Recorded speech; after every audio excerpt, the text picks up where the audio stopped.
Well, France 24's Gulliver Cragg joins me now from the Ukrainian town of Lviv. Gulliver, you've been talking to people there who came from Mariupol. What have they had to say about their experiences?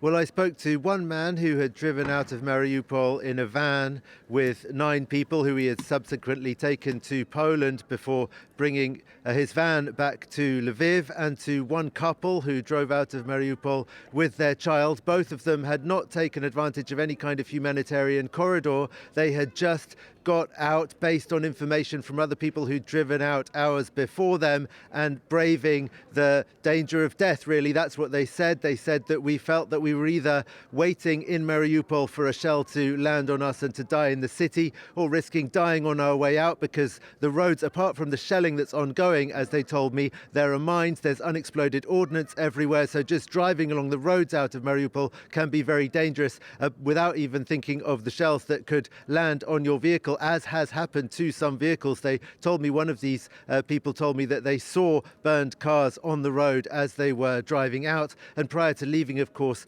they both groups of people basically told stories of being without water, melting snow in order to have water, living in basements with very little food, no electricity, of course. They said, though, that this couple who had a child, they said that they managed to acquire candles, lit candles, so that children in the bomb shelter could at least do drawings. They did drawings that related to the war. And then when they heard that there was going to be an attempt to get out, the children all did colourful lettering to put on the side of the car saying children, to indicate that children are in the vehicle, as they'd been instructed to do by the Ukrainian authorities.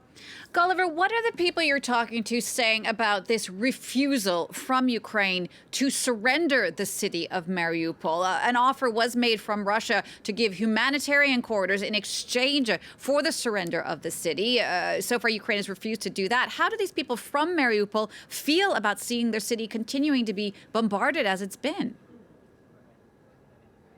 I think they have very mixed feelings about it. The people I spoke to today were both people who had a clearly patriotic, pro-Ukrainian position, but at the same time, they did say that people in Mariupol felt that they had not received very much help from the Ukrainian army. The Ukrainian Air Force was not, according to them, downing jets that are bombing Mariupol. They said, though, that they weren't really sure what Ukraine could do on top of what it's already been doing, because it's obviously an extremely difficult situation, and they weren't in favor of simply giving up the city. But they did tell me that not everybody in Mariupol held the same views as them, and that among those people sheltering in basements, there are people who, although they blame Russia for the attack, they also blame Ukraine for not supporting them enough, blame some of the fighters who are defending Ukraine in Mariupol for putting civilians in danger by bringing their weapons too close to where civilians are. And these people told me that they were very concerned about what the future would hold. Even if Mariupol remains in Ukrainian hands and Ukraine, as it were, wins the war, they felt that there would be a lot of resentment against the Ukrainian state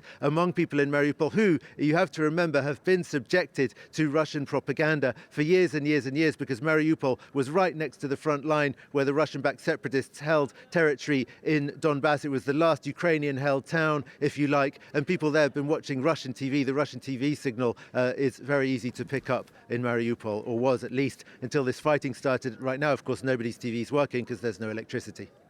Gulliver, thank you for that. Gulliver Cragg there reporting on the situation in Mariupol.